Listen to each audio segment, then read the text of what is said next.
जय प्रभु हे नाथ।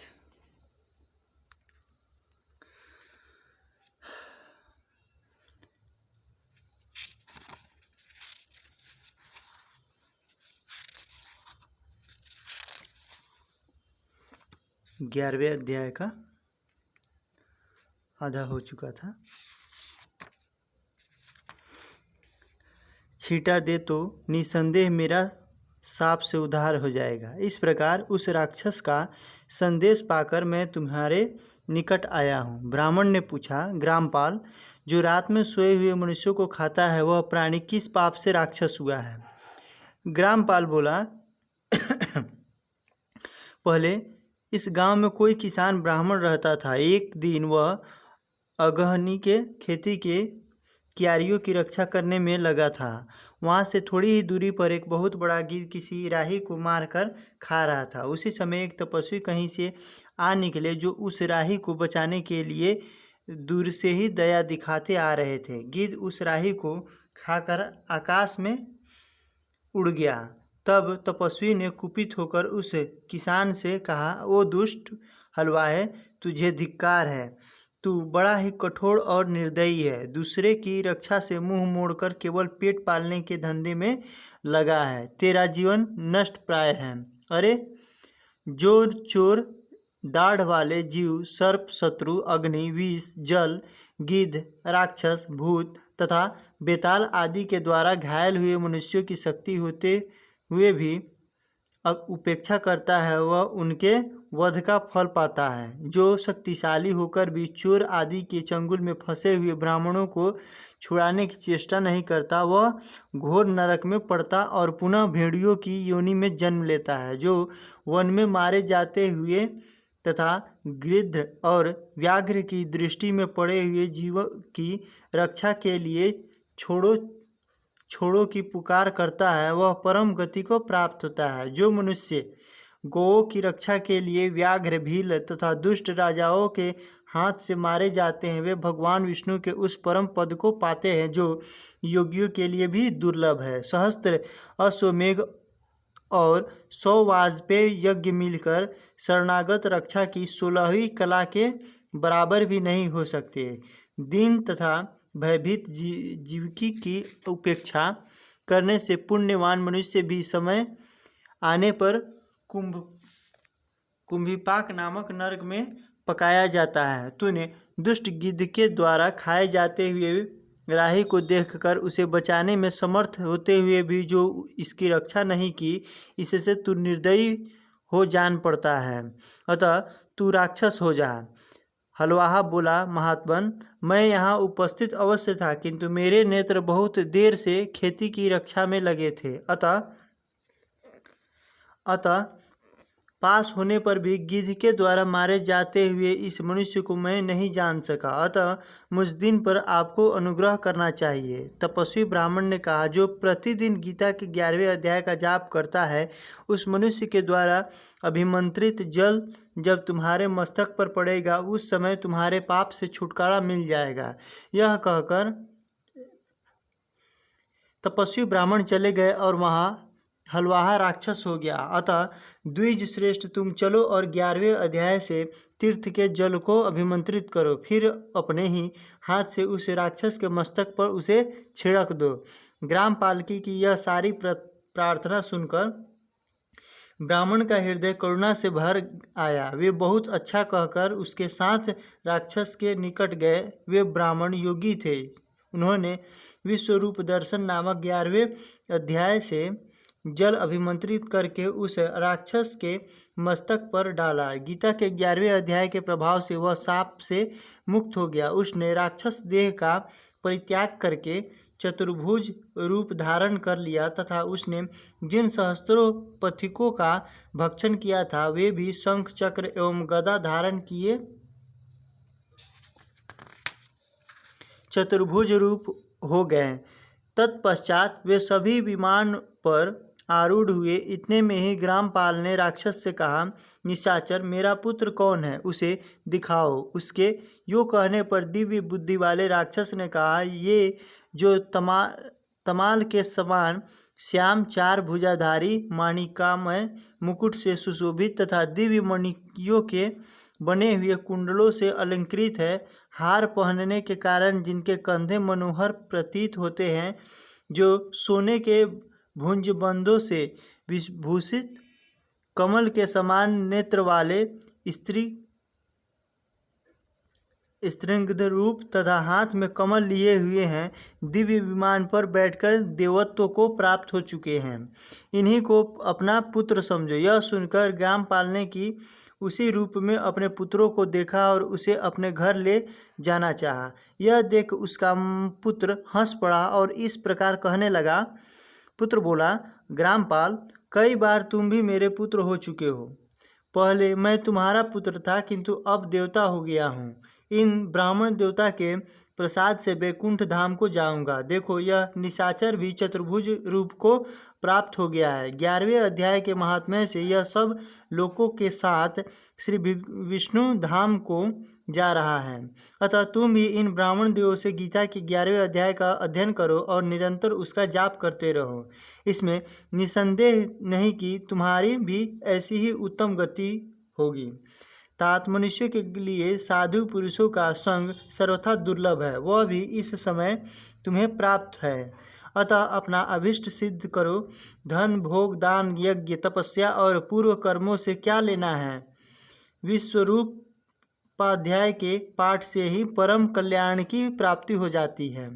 पूर्णानंद स्वरूप श्री कृष्ण नामक ब्रह्म के मुख से कुरुक्षेत्र में अपने मित्र अर्जुन के प्रति जो अमृतमय उपदेश निकला था, वही श्री विष्णु का परम तात्विक रूप है। तुम उसी का चिंतन करो।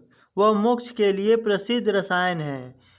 संसार भय से डरे हुए मनुष्यों की आदि व्याधिक विनाशक तथा अनेक जन्म के दुखों का नाश करने वाला है। मैं उसके सिवा दूसरे किसी साधन को ऐसा नहीं देखता, अतः उसी का अभ्यास करो। श्री महादेव जी कहते हैं, यो कहकर वह सबके साथ श्री विष्णु के परम धाम को चला गया। तब ग्राम पालने के ब्राह्मण के मुख से उस अध्याय को पढ़ा। फिर वे दोनों ही उसके महात्म्य से विष्णु धाम को चले गए। पार्वती इस प्रकार तुम्हें 11वें अध्याय की महात्म्य कथा सुनाई है। इसके श्रवण मात्र से महान पातकों का नाश हो जाता है।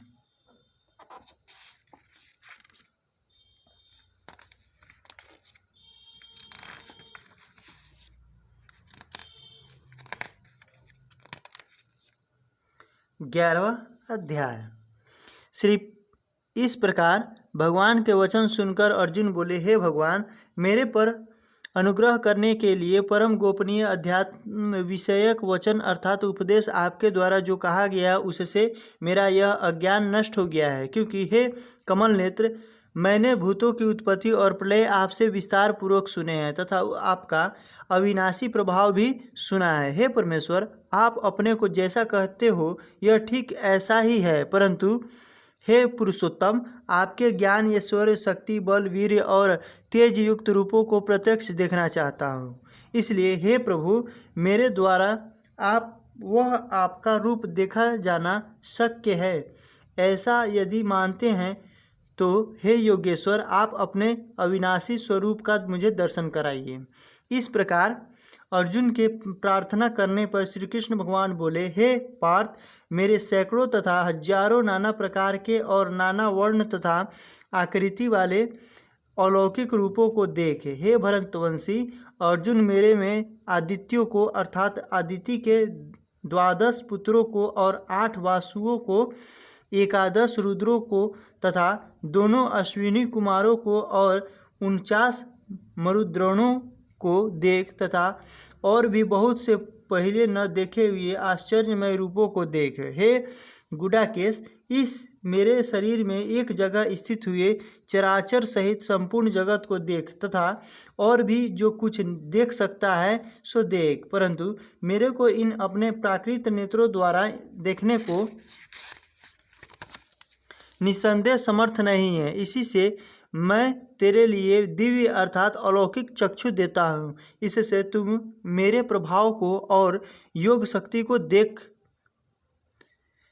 संजय बोले, हे राजन, महायोगेश्वर और सब पापों के नाश करने वाले भगवान ने इस प्रकार कहकर उसके उपरांत अर्जुन के लिए परम ऐश्वर्य युक्त दिव्य स्वरूप दिखाया।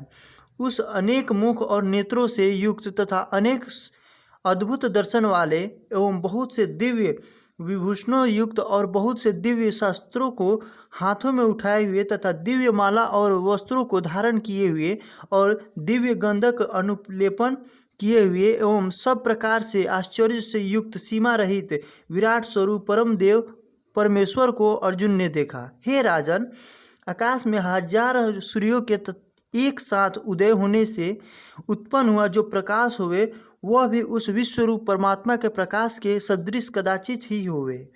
ऐसे आश्चर्यमय रूपों को देखते हुए पांडुपुत्र अर्जुन ने उस काल में अनेक राक्षस अनेक प्रकार से विभक्त हुए अर्थात पृथक पृथक हुए संपूर्ण जगत को उस देवों के देव श्री कृष्ण भगवान के शरीर में एक जगह स्थित देखा। उसके अनंतर पर आश्चर्य से युक्त हुआ हर्षित रोमों वाला अर्जुन विश्वरूप परमात्मा को श्रद्धा भक्ति सहित सिर से प्रणाम करके हाथ जोड़े हुए बोला, हे देव, आपके शरीर में संपूर्ण देवों को तथा अनेक भूतों के समुदायों को और कमल के आसन बैठे हुए ब्रह्मा को तथा महादेव को और संपूर्ण ऋषियों को तथा दिव्य सर्पों को देखता हूँ। हे संपूर्ण विश्व के स्वामी, आपको अनेक हाथ, पेट, मुख और नेत्रों से युक्त तथा सब ओर से अनंत रूपों वाला देखता हूँ। हे विश्व रूप, आपके न अनंत देखता हूँ तथा न मध्य को और न आदि को ही देखता हूँ। हे विष्णु, आपको मैं मुकुट युक्त, गदा युक्त और चक्र युक्त तथा सब ओर से प्रकाशमान तेज का पुंज प्रज्वलित अग्नि और सूर्य के सदृश ज्योति युक्त देखने में अति गहन और अप्रमेय स्वरूप सब ओर से देखता हूँ। इसलिए हे भगवान, आप ही जानने योग्य परम अक्षर हैं अर्थात परम ब्रह्म परमात्मा, और आप ही इस जगत के परम आश्रय तथा आप ही अनादि धर्म के रक्षक हैं और आप ही अविनाशी सनातन पुरुष है, ऐसा मेरा मत है। हे परमेश्वर, मैं आपको आदि अनंत और मध्य से रहित तथा अनंत सामर्थ्य से युक्त और अनंत हाथों वाला तथा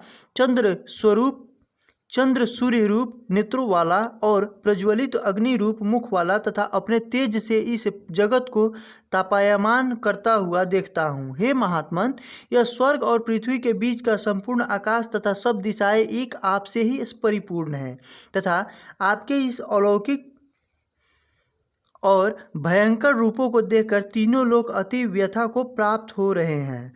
हे गोविंद, वे सब देवताओं के समूह आप में ही प्रवेश करते हैं और कई एक भयभीत होकर हाथ जोड़े हुए आपके नाम और गुणों का उच्चारण करते हैं तथा महर्षि और सिद्धि को समुदाय कल्याण हुए ऐसा कहकर उत्तम उत्तम स्रोतों द्वारा आपकी स्तुति करते हैं। हे परमेश्वर, जो एकादश रुद्र और द्वादश आदित्य तथा 8 वसु और साध्यगण, विशेष देव तथा अश्विनी कुमार और मरुदगण और पितरों का समुदाय तथा गंधर्व, यक्ष, राक्षस और सिद्धगणों के समुदाय है, वे सब ही विस्मित हुए आपको देखते हैं। हे महाबाहो, आपके बहुत मुख और नेत्रों वाले तथा बहुत हाथ, जंघा और पैरों वाले और बहुत उदरों वाले तथा बहुत सी विकराल दाढ़ों वाले महान रूपों को देखकर सब लोग व्याकुल हो रहे हैं तथा मैं भी व्याकुल हो रहा हूँ, क्योंकि हे विष्णु, आकाश के साथ स्पर्श किए हुए देदी व्यापन अनेक रूपों से युक्त तथा फैलाए हुए मुख और प्रकाशमान विशाल नेत्रों से युक्त आपको देखकर भयभीत अंतःकरण वाला मैं धीरज और शांति को नहीं प्राप्त होता हूँ। हे भगवान, आपके विकराल दाढ़ों वाले और प्रलय काल की अग्नि के समान प्रज्वलित मुखों को देखकर दिशाओं को नहीं जानता हूँ और सुखों को भी नहीं प्राप्त होता हूँ। इसलिए हे देवेश, हे जगन निवास, और आप प्रसन्न हुए। मैं देखता हूँ कि वे सभी धृतराष्ट्र के पुत्र राजाओं के समुदाय सहित आप में प्रवेश करते और भीष्म पितामह, द्रोणाचार्य तथा वह कर्ण और हमारे पक्ष के भी प्रधान योद्धाओं के सहित सबके सब वेग युक्त हुए आपके विकराल दाढ़ों वाले भयानक मुखों में प्रवेश करते हैं और कई एक चूर्ण हुए सिरों सहित आपके दांतों के बीच में लगे हुए दिखते हैं। हे विश्वमूर्ति, जैसे नदियों के बहुत से जल के प्रवाह समुद्र के ही सम्मुख दौड़ते हैं अर्थात समुद्र में प्रवेश करते हैं, वैसे ही वे शूरवीर मनुष्य के समुदाय भी आपके प्रज्वलित हुए मुखों में प्रवेश करते हैं। अथवा जैसे पतंग मोह के वश होकर नष्ट होने के लिए प्रज्वलित अग्नि में अति वेग से युक्त हुए प्रवेश करते हैं, वैसे ही यह सब लोग भी अपने नाश के लिए आपके मुखों में अति वेग से युक्त हुए प्रवेश करते हैं और आप उन संपूर्ण लोकों को प्रज्वलित मुखों द्वारा ग्रसन करते हुए सब ओर से चाट रहे हैं। हे विष्णु, आपका अग्नि उग्र प्रकाश संपूर्ण जगत को तेज के द्वारा परिपूर्ण करके तपायमान करता है। हे भगवान, कृपा करके मेरे प्रति कहिए कि आप उग्र रूप वाले कौन हैं। हे देवों में श्रेष्ठ, आपको नमस्कार हुए। आप प्रसन्न होइए। आदि स्वरूप आपको मैं तत्व से जानना चाहता हूँ, क्योंकि आपकी प्रवृत्ति को मैं नहीं जानता हूँ। इस प्रकार अर्जुन के पूछने पर श्री कृष्ण भगवान बोले, हे अर्जुन, मैं लोकों का नाश करने वाला बढ़ा हुआ महाकाल हूँ। इस समय इन लोकों को नष्ट करने के लिए प्रवृत्त हुआ हूँ। इसलिए जो प्रतिपक्षियों की सेना में स्थित हुए योद्धा लोग हैं, वे सब तेरे बिना भी नहीं रहेंगे, अर्थात तेरे युद्ध न करने से भी इन सब का नाश हो जाएगा। इससे तू खड़ा हो और यश को प्राप्त कर तथा शत्रुओं को जीतकर धन धान्य संपन्न राज्य को भोग। और यह सब शूरवीर पहले से ही मेरे द्वारा मारे हुए हैं। हे सब याचिन, तू तो केवल निमित्त मात्र ही हो जान तथा इन द्रोणाचार्य और भीष्म पितामह तथा जयद्रथ और कर्ण तथा और भी बहुत से मेरे द्वारा मारे हुए शूरवीर योद्धाओं के तू मार और भय मत कर। निसंदेह तू युद्ध में वैरियों को जीतेगा, इसलिए युद्ध कर। इसके उपरांत संजय बोले कि हे राजन, केशव भगवान के इस वचन को सुनकर मुकुटधारी अर्जुन हाथ जोड़े हुए कांपता हुआ नमस्कार करके फिर भी भयभीत हुआ प्रणाम करके भगवान श्री कृष्ण के प्रति गदगद वाणी से बोला कि हे अंतर्यामी, यह योग्य ही है कि जो आपके नाम और प्रभाव के कीर्तन से जगत अति हर्षित होता है और अनुराग भी को प्राप्त भी होता है तथा भयभीत हुए राक्षस लोग दिशाओं में भागते हैं और सब सिद्ध गणों के समुदाय नमस्कार करते हैं। वे महात्मन ब्रह्मा के भी आदिकर्ता और सबसे बड़े आपके लिए वे कैसे नमस्कार नहीं करें, क्योंकि हे अनंत, हे देवेश, हे जगन निवास, जो सत असत और उनसे परे अक्षर अर्थात और सच्चिदानंद घन ब्रह्म है, वह आप ही हैं। हे प्रभु, आप आदि देव और सनातन पुरुष हैं। इस जगत के परम आश्रय और जानने वाले तथा जानने योग्य और परम धाम हैं। हे अनंत रूप, आपसे यह सब जगत व्याप्त अर्थात परिपूर्ण है। हे हरे, आप वायु, यमराज, अग्नि, वरुण, चंद्रमा तथा प्रजा के स्वामी ब्रह्मा और ब्रह्मा के भी पिता हैं। आपके लिए हजारों बार नमस्कार नमस्कार हुए। आपके लिए फिर भी बारंबार नमस्कार नमस्कार हुए। हे अनंत सामर्थ्य वाले, आपके लिए आगे से और पीछे से भी नमस्कार हुए। हे सर्वात्म, आपके लिए सब ओर से ही नमस्कार हुए, क्योंकि अनंत प्रकाश वाली आप सब संसार को व्याप्त किए हुए हैं। इससे आप ही सर्व रूप हैं। हे परमेश्वर सखा, ऐसे मानकर आपके इस प्रभाव को न जानते हुए मेरे द्वारा प्रेम से अथवा प्रमाद से भी हे कृष्ण, हे यादव, हे सखे, इस प्रकार से कुछ हठपूर्वक कहा गया है। और हे अच्युत, जो आप हंसी के लिए विहार, सास्य, आसन और भोजनादि को में अकेले अथवा उन सखाओं के सामने भी अपमानित किए गए हैं, वह सब अपराध अप्रमेय स्वरूप अर्थात अचिंतन्य प्रभाव वाले आपसे मैं क्षमा कराता हूँ। हे विश्वेश्वर, आप इस चराचर जगत के पिता और गुरु से भी बड़े गुरु एवं अति पूजनीय हैं। हे अतिशय प्रभाव वाले तीनों लोकों में आपके समान भी दूसरा कोई नहीं है, फिर अधिक कैसे हुए। इससे हे प्रभु, मैं शरीर को अच्छी प्रकार चरणों में कर रख के और प्रणाम करके स्तुति करने योग्य आप ईश्वर को प्रसन्न होने के लिए प्रार्थना करता हूँ। हे देव, पिता जैसे पुत्र के और सखा जैसे सखा के और पति जैसे प्रिय स्त्री के, वैसे ही आप भी मेरे अपराध को सहन करने के लिए योग्य हैं। हे विश्वमूर्ति, मैं पहले न देखे हुए आश्चर्य में आपके इस रूप को देखकर हर्षित हो रहा हूँ और मेरा मन भय से अति व्याकुल भी हो रहा है। इसलिए हे देव, आप उस अपने चतुर्भुज रूप को ही मेरे लिए दिखाइए। हे देवेश, हे जगन्निवास, प्रसन्न होइए। हे विष्णु, मैं वैसे ही आपको मुकुट धारण किए हुए तथा गदा और चक्र हाथ में लिए हुए देखना चाहता हूँ। इसलिए हे विश्वरूप, हे सहस्त्रबाहो, आप उस ही चतुर्भुज स्वरूप रूप होइए। इस प्रकार अर्जुन की प्रार्थना को सुनकर श्री कृष्ण भगवान बोले, हे अर्जुन, अनुग्रह रूप पूर्वक मैं अपने योग शक्ति के प्रभाव से यह मेरा परम तेजोमय, सबका आदि और सीमा रहित विराट रूप तेरे को दिखाया है, जो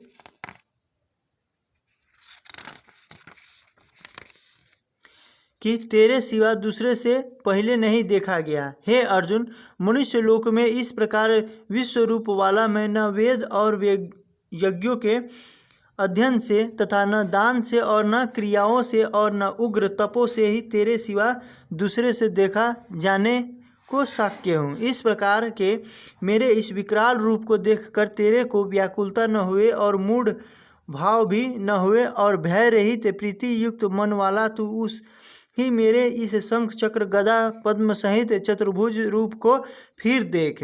उसके उपरांत संजय बोले, हे राजन, वासुदेव भगवान ने अर्जुन के इस प्रति इस प्रकार कहकर फिर वैसे ही अपने चतुर्भुज रूप को दिखाया और फिर महात्मा कृष्ण ने सौम्य मूर्ति होकर इस भयभीत हुए अर्जुन को धीरज दिया।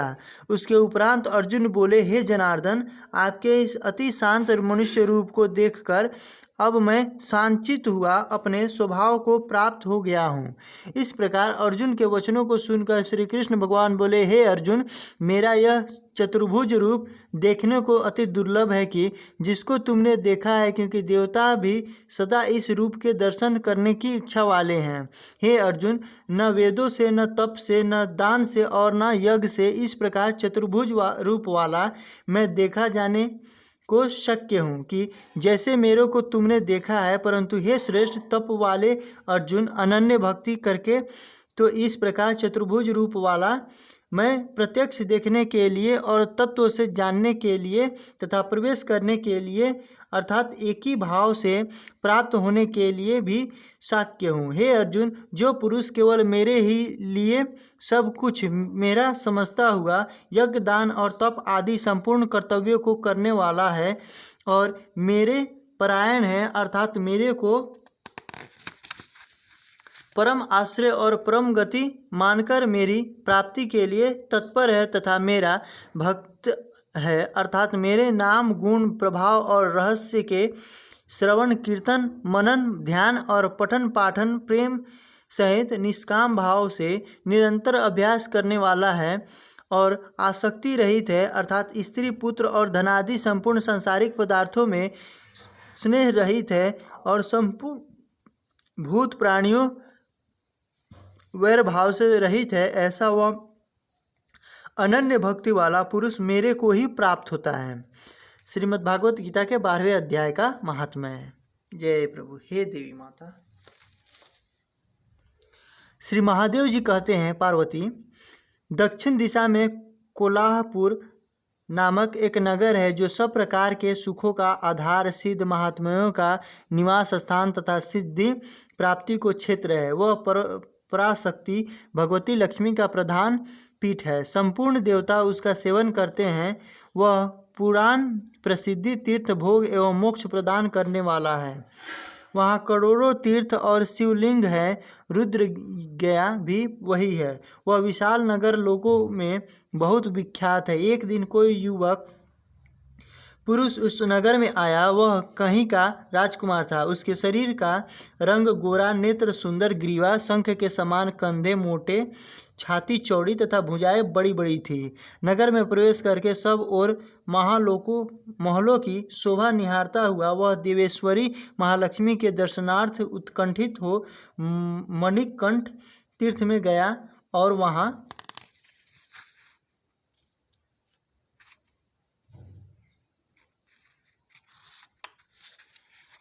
स्नान करके उसने पितरों का अर्पण किया। फिर महामाया महालक्ष्मी जी को प्रणाम करके भक्तिपूर्वक स्तवन करना आरंभ किया। राजकुमार बोला, जिसके हृदय में असीम दया भरी हुई है, जो समस्त कामनाओं को देती तथा अपने कटाक्ष मात्र से सारे जगत की सृष्टि, पालन और संहार करती है, उस जगन माता महालक्ष्मी जी की जय हो। जिस शक्ति के सहारे उसी के आदेश के अनुसार परमेष्टि ब्रह्मा सृष्टि करते हैं, भगवान अच्युत जगत का पालन करते हैं तथा भगवान रुद्र अखिल विश्व का संहार करते हैं, उस सृष्टि, पालन और संहार की शक्ति से संपन्न भगवती पराशक्ति मैं भजन करता हूँ। कमले योगी जन तुम्हारे चरण कमल को चिंतन करते हैं। कमलालय, तुम अपनी भाविक सत्ता से ही हमारे समस्त इंद्रियों गोचर विषयों को जानती हो। तुम ही कल्पनाओं के समूह को तथा उसका संकल्प करने वाले मन को उत्पन्न करती हो। इच्छा शक्ति, ज्ञान शक्ति और क्रिया शक्ति, ये सब तुम्हारे ही रूप है।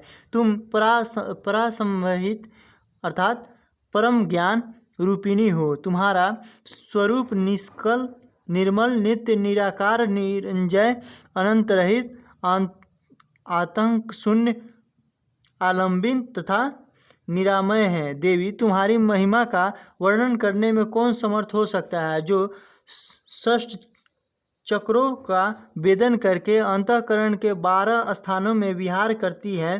अनाहत ध्वनि, बिंदु, नाद और कला, ये जिसके स्वरूप है, उस माता महालक्ष्मी को मैं प्रणाम करता हूँ। माता, तुम अपने मुख्य रूप अर्थात पूर्ण चंद्रमा से प्रकट होने वाली अमृत राशि को बहाया करती हो। तुम ही परा पश्यंती, मध्यमा और वैखरी नामक वाणी हो। मैं तुम्हें नमस्कार करता हूँ। हे देवी, तुम जगत की रक्षा के लिए अनेक रूप धारण किया करती हो। अंबिके, तुम ही ब्रह्मी, वैष्णवी तथा महेश्वरी शक्ति हो। वाराही, महालक्ष्मी, नारसिंह, ऐन्द्री, कौमारी, चंडिका, जगत को पवित्र करने वाली लक्ष्मी, जगन माता, सावित्री, चंद्रकला तथा रोहिणी भी तुम ही हो। परमेश्वरी, तुम भक्तों का मनोरथ पूर्ण करने के लिए कल्पलता के समान हो। मुझ पर प्रसन्न हो जाओ। उसके इस प्रकार स्तुति करने पर भगवती महालक्ष्मी अपना साक्षात स्वरूप धारण करके बोली, राजकुमार, मैं तुमसे प्रसन्न हूँ। तुम कोई उत्तम वर मांगो। राजपुत्र बोला, माँ, मेरे पिता राजा बृहदर्थ अश्वमेघ नामक महान यज्ञ का अनुष्ठान कर रहे थे। वे देव योग से रोगग्रस्त होकर स्वर्गगामी हो गए हैं। इसी बीच में यूप में बंधे हुए मेरे यज्ञ संबंधी घोड़े को, जो समूची पृथ्वी की परिक्रमा करके लौटा था, किसी ने रात्रि में बंधन काटकर कहीं अन्यत्र पहुंचा दिया है। उसकी खोज में मैंने कुछ लोगों को भेजा था, किंतु वे कहीं भी उसका पता न पाकर जब खाली हाथ लौट आए हैं, तब मैं सब रीतियों से आज्ञा लेकर तुम्हारी शरण में आया हूँ। देवी, यदि तुम मुझ पर प्रसन्न हो तो मेरा यज्ञ का घोड़ा मुझे मिल जाए, जिससे यज्ञ पूर्ण हो सके। तभी मैं अपने पिता महाराज का ऋण उतार सकूँगा। शरणागतों पर दया करने वाली जगत जननी माँ लक्ष्मी, जिससे मेरा यज्ञ पूर्ण हो, वह उपाय करो। भगवती लक्ष्मी ने कहा, राजकुमार, मेरे मंदिर के दरवाजे पर एक ब्राह्मण रहते हैं, जो लोगों में सिद्ध समाधि के नाम से विख्यात है। वे मेरी आज्ञा से तुम्हारा सब काम पूरा कर देंगे। महालक्ष्मी के इस प्रकार कहने पर राजकुमार उस स्थान पर आए जहाँ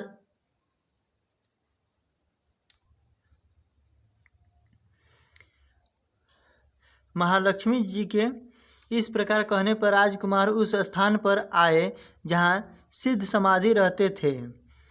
उनके चरणों में प्रणाम करके राजकुमार चुपचाप हाथ जोड़कर खड़े हो गए। तब ब्राह्मण ने कहा, तुम्हें माता जी ने यहाँ भेजा है। अच्छा देखो, अब मैं तुम्हारा सारा अभीष्ट कार्य सिद्ध करता हूँ। यो कहकर मंत्रवेता ब्राह्मण ने सब देवताओं को वहीं खींचा। राजकुमार ने देखा उस समय जब सब देवता हाथ जोड़े थरथर कांपते हुए वहां उपस्थित हो गए। तब उन श्रेष्ठ ब्राह्मण ने समस्त देवताओं से कहा, देवतागण, इस राजकुमार अश्व का रस्व जो यज्ञ के लिए निश्चित हो चुका था, रात में देवराज इंद्र ने चुराकर अन्यत्र पहुंचा दिया है। उसे शीघ्र ले आओ। तब देवताओं ने मुनि के कहने पर यज्ञ का घोड़ा लाकर दे दिया। इसके बाद उन्होंने उन्हें जाने की आज्ञा दी। देवताओं का आकर्षण देखकर तथा खोए हुए अश्व को पाकर राजकुमार ने मुनि के चरणों में प्रणाम करके कहा, महर्षि, आपका यह सामर्थ्य आश्चर्यजनक है। आप ही ऐसा कार्य कर सकते हैं, दूसरा कोई नहीं। ब्राह्मण, मेरी प्रार्थना सुनिए। मेरे पिता राजा बृहदर्थ अश्वमेघ यज्ञ का अनुष्ठान आरंभ करके देव योग से मृत्यु को प्राप्त हो गए हैं। अभी तक उनका शरीर तपाए हुए तेल में सुखाकर मैंने रख छोड़ा है। साधु श्रेष्ठ, आप उन्हें पुनः जीवित कर दीजिए। यह सुनकर महामुनि ब्राह्मण ने किंचित मुस्कुराकर कहा, चलो, जहाँ यज्ञ मंडप में तुम्हारे पिता मौजूद है, चले। तब सिद्ध समाधि ने राजकुमार के साथ वहां जाकर जल अभिमंत्रित किया और उस शव के मस्तक पर रखा। उसके रखते ही राजा सचेत होकर उठ बैठे। फिर उन्होंने ब्राह्मण को देखकर पूछा, धर्मस्वरूप, आप कौन हैं? तब राजकुमार ने महाराज से पहले का सारा हाल कह सुनाया। राजा ने अपने को पुनः जीवन दान देने वाले ब्राह्मण को नमस्कार करके पूछा, ब्राह्मण, किस पुण्य से आपको यह अलौकिक शक्ति प्राप्त हुई है? उनके यो कहने पर ब्राह्मण ने मधुर वाणी में कहा, राजन, मैं प्रतिदिन आलस्य रहित होकर गीता के 12वें अध्याय का जाप करता हूँ। उसी से मुझे यह शक्ति मिली है जिससे तुम्हें जीवन प्राप्त हुआ है। यह सुनकर ब्राह्मणों सहित राजा ने उन ब्रह्मर्षि से गीता के 12वें अध्याय का अध्ययन किया। उसके महात्म्य से उन सबकी सद्गति हो गई। दूसरे दूसरे जीव भी उसके पाठ से परम मोक्ष को प्राप्त हो चुके हैं। 12वां अध्याय। इस प्रकार भगवान के वचनों को सुनकर अर्जुन बोले, हे मनमोहन, जो अनन्य प्रेम भक्ति जन इस पूर्वोक्त प्रकार से निरंतर आपके भजन ध्यान में लगे हुए आप सद्गुण रूप परमेश्वर को अति श्रेष्ठ भाव से उपासते हैं और जो अविनाशी सच्चिदानंद घन निराकार को ही उपासते हैं, उन दोनों प्रकार के भक्तों में अति उत्तम योगवेता कौन है? इस प्रकार अर्जुन के पूछने पर श्री कृष्ण भगवान बोले, हे अर्जुन,